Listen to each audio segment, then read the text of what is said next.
Një thirrje e fuqishme për drejtësi dhe ndërgjegje globale është ngritur nga mijëra qytetar në zemër të Hagës. Protestues nga e gjithë Holanda u mblodhën në një nga demonstratat më të mëdha që ka parë vendi në 20 vitet e fundit.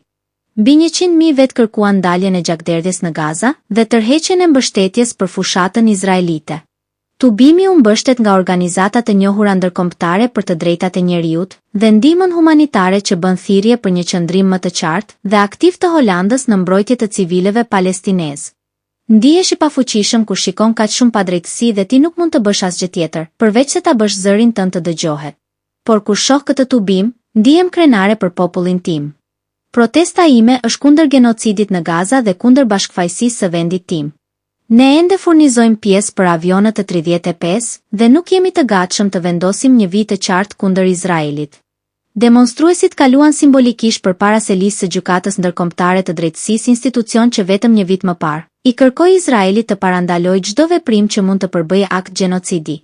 Ata krijuan një unas 5 kilometrash rreth qendrës së Hagës, një vije kuqe që sipas tyre, qeveria holandeze ka dështuar ta vendosë.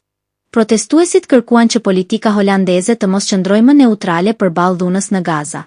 Ata paralajmëruan se nëse nuk ka veprim konkret, mobilizimi do të vazhdojë. Thirrja e tyre është e qartë. Nuk ka më vend për indiferencë.